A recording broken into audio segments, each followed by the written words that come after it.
He caught a touchdown in the first Super Bowl NFL Network ever covered, and now he will be part of the 7.5-hour pregame show on NFL Network on NFL Game Day morning prior to Super Bowl 54 here in Miami. He is none other than 16-year veteran of the game, 5-time Pro Bowler, and I shall say it, future Hall of Famer. Steve Smith, good to see you, sir. Hey, Rich.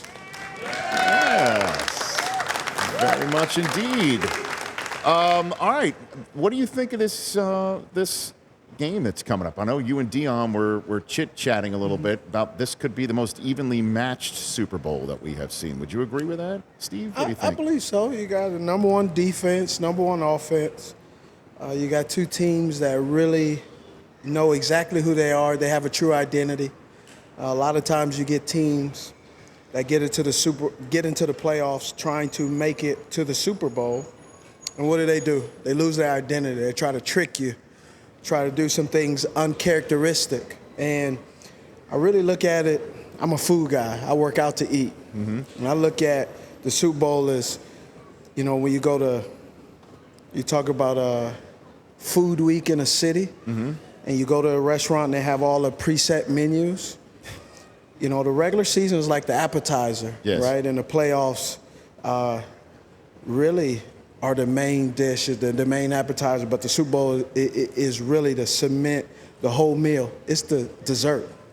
And we all know, especially if you're on a date, which is significant other, your wife, no matter how many years, man, if the appetizer is fantastic and the main course is stupendous, finger licking good, and you get that little dessert wine, and if the dessert sucks, you could pretty much put a fork in the drive home.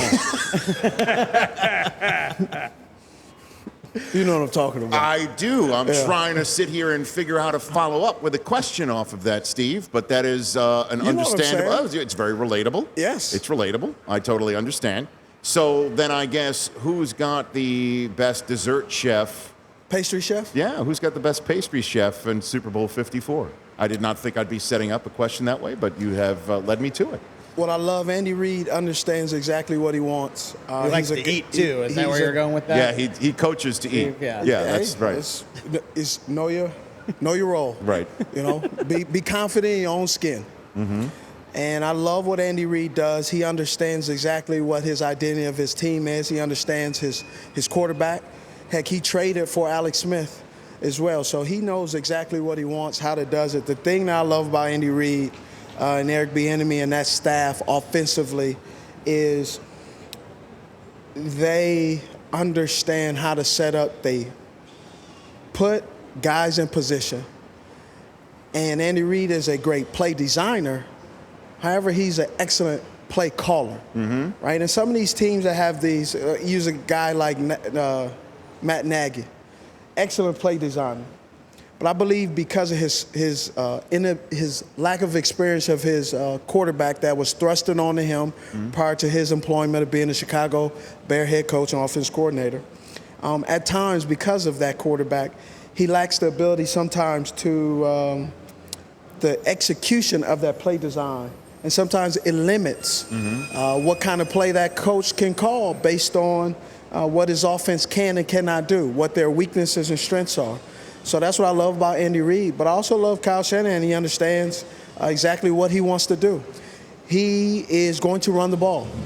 And if you don't know, he will run the ball. And if the pass isn't going well, he's going to run the ball.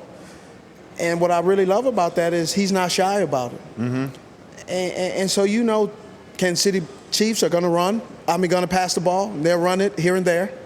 And you know that San Francisco 49ers are going to run the ball and pass it here and there. Now it's just the work of the defense to figure it out. I think it's just another way of saying it's an evenly matched Super Bowl. Like it is. Where however experience would be on Reid's side, and obviously Kyle Shanahan is not as experienced, but he was an OC in a Super Bowl, we all know. And, of course, has been around football forever and a day through his dad. So there's even that sort of offset. Steve Smith here on the Rich Eisen Show. In terms of experience playing in the Super Bowl. There's not a lot of guys. Obviously, Richard Sherman is an OG, and T. Sizzle for Kansas City. You were in year 3 when you played in your Super Bowl, and you strolled in. What was that experience like that a lot of these guys will experience on Sunday when they stroll out into Hard Rock? I think ignorance is bliss in this situation because you don't overthink. When I was in Baltimore, one of the things I realized when I woke up a few mornings and I realized, I just don't have the speed at 37 that I had at 27. So there were times where my coach, Bobby Ingram, who's a tight ends coach, which is why the tight ends for the Baltimore Ravens are really, really good. Yeah. He said, quit overthinking. I would catch a pass because I don't have the speed that I used to. I would try to mind manipulate. Well, if I catch this, I turn here and juke this. He said, just catch the ball and go forward. Because there are a few games where I tried to trick everybody and all I was doing was tricking myself. And so it was like catch the ball and go. And once I got out of that habit, sometimes knowledge, it's paralysis by analysis. Sometimes you can overthink. So some of the young guys, I really love their naiveness because they're coming out there saying, man, we're in the Super Bowl, but it's just another game. But we know it's no next week, so let's go ahead and risk it all. So did you think it was really just another game when you were heading to NRG Stadium or whatever the heck it was called back in the day in Houston, and you're taking on Tom Brady, who had just won it 2 years before? In the beginning, no. In the middle of the game, it was like, it's still a football game. If we want to host the Lombardi Trophy, we got to just go out here and play. This guy's going to press me. What are you going to do? This game, a guy pressing you in the Super Bowl is no different than a guy pressing you in the regular season. Because if you don't win, and it's 3rd and 5, and you're running that slant, he knows you're running the slant, he's pressed inside, you got to win. You know the ball's coming. If you don't catch that ball, they're punting. Whether it's in the Super Bowl or regular season, the defense is still going to look at you on the way in. They're going to go, can you guys move the ball? It's still a football game. The goalpost is still in the same place. It sounds just like the Hoosiers. You ever see the movie Hoosiers where Yes, Coach Dale measured the rim to the floor and the free throw line to the end line? It's just because it's at Butler Fieldhouse, it doesn't matter. It doesn't. You have to, and it's hard to do. But at some point during the game, you'll realize maybe it's going across the middle and somebody hits you. Oh, it's still a football game. They hit in the Super Bowl just like they hit in the regular season. Steve Smith here on the Rich Eisen Show. And in that Super Bowl, I've never asked anybody who's played in the Super Bowl this question. Did you know what happened at halftime? And what? What happened at halftime with the wardrobe malfunction? Did you know during the game? No. You had no idea? No. When did you learn about that? When you just got home or something like that? Or when the rest of the that's literally all the country was talking about. Honestly, this is before Twitter and everything else. We lost that game. Yeah. So I was so done with whatever news, information. I mean, some of the guys do it now. They look at Twitter and all that stuff, but during the game and halftime. But when you lose a game like that and the way we lost, how close, you don't go back and see what they're saying about the game. You experienced it, The fourth quarter of that game was insane. I mean, there was about 40 points almost scored in that quarter alone. Like, it just seemed like the defenses were gassed and the offenses were hitting the gas. And that was amazing. One of the things that nobody really gives this guy enough credit for was there's a guy, I think he's vice president in Buffalo, Dan Morgan. He had like 22 tackles in that game. Nobody really knew. He was a tackling machine. Dan was all over the place. I remember that, right. Now, it's interesting. You were I guess, just in Carolina, right? I mean, where there was an announcement that was going on there. You were telling a story about how you hear sometimes where players will look around the locker room and say we may not see each other again for quite some time. Would you tell that story? You were telling that story offset recently, and I would love that. It was Sunday. This is amazing. Yeah, this is great. So, Dan Henne, we're sitting in the locker room. We're sitting in our offensive meeting, and Dan Henne looks around, and he says, "Men, look around. Remember everybody's face." When was this? Like early on in your career? This was in the Super Bowl. Okay, It was in the Super Bowl in Houston. He said, "Look around. Remember this. Remember these guys, because you will never have these bunch of men out seeking one common goal in one place at the exact same time, in the same exact jerseys, and he just laid out everything about it. What we were wearing, what we were eating. He just summarized it up.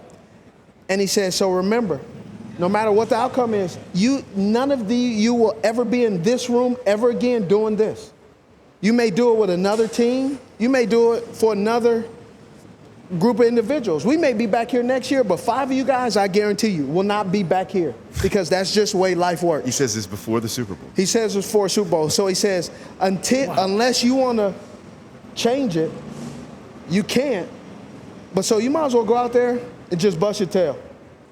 Put it all out there. Know at some point when you guys come back, you guys will talk about it because you'll never, ever do this again. So fast forward, I'm in Carolina at Matt Rule's press conference. One of the guys that was in that room named Brad Hoover. Brad Hoover was our fullback, went to Coastal Carolina. He's a legend in Carolina. They love him. I hadn't seen Brad Hoover in 10 years prior to that day when I seen Matt Rule at his press conference. And it hit me when we did our thing. I was like, wow. Matt Rule brought us together. However, this son gun lives 3 miles from me. He lives 3 miles from my house, his house and my house. He said, you still? I said, I'm still over here. You still over there? He's like, yeah. And it was crazy because when we did our show, we did a production meeting, and because of that, it reminded me of that story.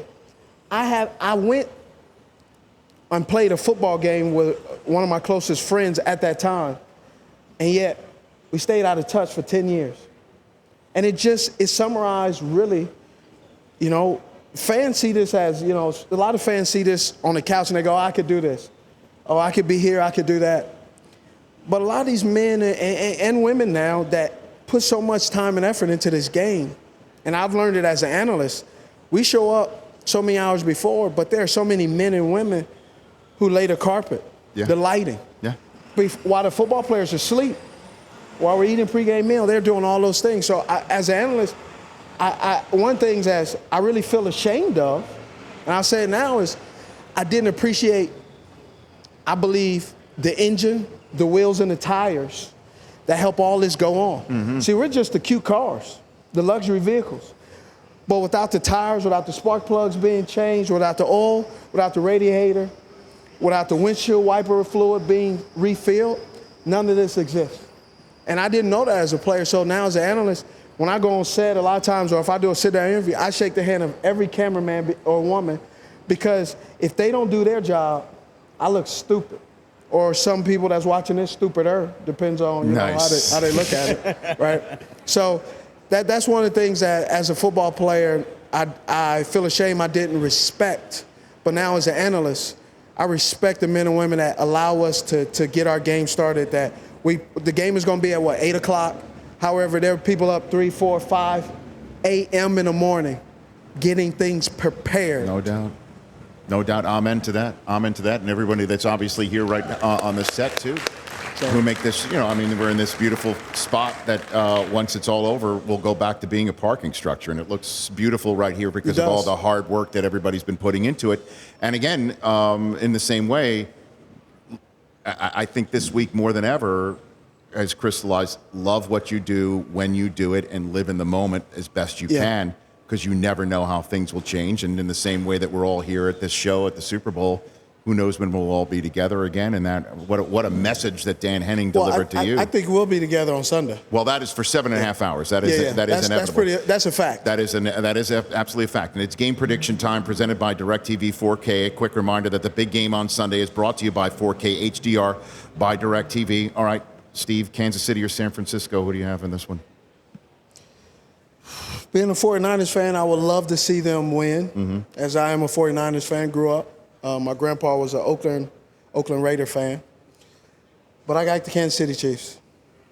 Yeah! So, do I have a score? I have no score. Well, you got a few days to figure that out. So I don't know a score. Thanks for coming on, Steve Smith. Thanks for having me. I will see you at our meeting on at Thursday. 6 o'clock, huh? Yeah, it's we will. It's supposed to be from 6 to 7. Everybody's there? Not a chance. Not a chance that meeting's an hour. It's a 7.5 hour show. Yeah. Come on. I mean, 7.5 hour show. So Well, off air, we'll make a candy wager, like a bag of whatever mints or Sure. whatever. Yeah. Who will be late and how late they shall be. Well, it won't be me. It won't be me. I'll be there right on time. Okay. You know that. And that won't be you. No. All right, it'll be Michael Irvin. All right, we'll be back. Good to see you, man. Good to see you. That's Steve Smith right here on The Rich Eisen Show. For more of The Rich Eisen Show, tune to Audience Channel 239 on DirecTV for free on BR Live or download the Rich Eisen Show app.